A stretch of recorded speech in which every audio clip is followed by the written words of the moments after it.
Hello, hello, hello, Eagles. It is March. We are fully there.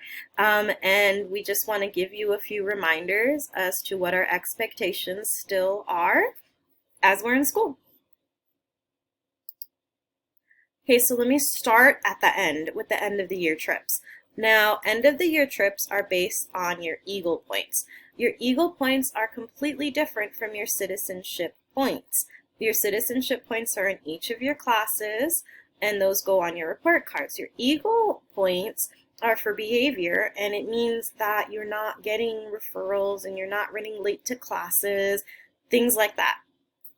Now, for 6th, 7th, and 8th grade, you do need 97 points to go on any of the trips. Now, for the 6th grade trip, they go to golf and stuff at the end of the year, and we rent the whole place out. For 7th grade, they go to Dave & Buster's, and then 8th grade, they go to Universal Studios. Okay, now for 6th and 7th grade, to be eligible, you need to have 97 points still. Once you hit 96, you are no longer eligible to go. That is done. Now, we will talk about what 90 points will do, but 96 is done and you're no longer eligible. You'll be able to try again next year because the points will reset next year. For 8th grade, once you hit 96, you have one chance to make those points up. And the only reason we do that is because 8th grade is your last year in middle school, and this is your last trip with us. And it's part of that 8th grade end of the year activities. Now, when we talk about making things up, we're not going to do the thing where you make some points up, you lose some points. You make some points, you lose some points. No. We're not even going to have the conversation about making up points to go on the trips until the end of April, and you'll have one opportunity to do that around then. So please make sure that you're not losing points, because if you're losing an excessive amount, we won't even talk about making them up at the end of the year. Now, as far as 90 points go, that's for school activities. So that means color run, assemblies, field trips, basketball games, any other games that we have going on at school, things that are not a mandatory part of education. Okay, so like color run is awesome and we love to do it, but we have to know that you're going to be making good decisions before we have you run all over the school. Okay,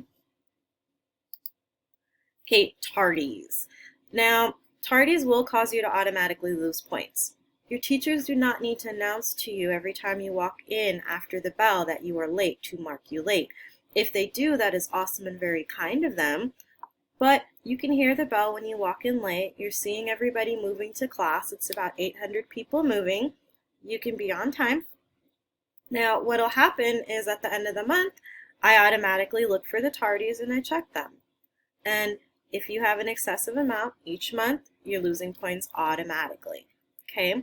Now, if you have lost points before for tardies, or you've even been tardy and you're knowing that I'm checking, I email home. I email you and your parent, and we want to know, like, if there's something going on that's causing you to be late, we want to know. If you're late from a class from another teacher, get a pass from that teacher. One of the number one excuses that I hear is that, oh, I'm in PE and I need to get to the F building. Well, this happens throughout the whole entire day, and we have over 400 students that do this from PE to the F building, and we know it's fully doable, and we've done it ourselves and timed it out to make sure. So it is doable. So you need to be thinking about, am I walking fast enough? Am I dropping all of my friends off and then getting to class? Am I stopping and talking and that's causing me time? Okay. After lunch, those tardies are kind of building up, and some of people I have emailed home because it is excessive. Now, there's no reason to be tardy to 5th period at all. If you are on the upper field, that's the furthest location away from any of the classes, and we understand that. And that's why at 12:28 or 12:29, Miss Patrice or Miss Martha will blow the whistle. That gives you 4 extra minutes to get off the field, turn in the balls, and then continue walking. So really, you have 9 minutes to be on time to class. So if you continue to play after the whistles are, after they blow the whistles, then that's on you. That's a decision that you've made. and you will lose points and be ineligible to do and participate in the things that we have going on. Okay? Okay, our next reminder is dress code. We know that it's getting hot, but you still have to wear clothes that cover your bodies. And the reason for that is because we are in school and our main focus is education and it's situational appropriateness.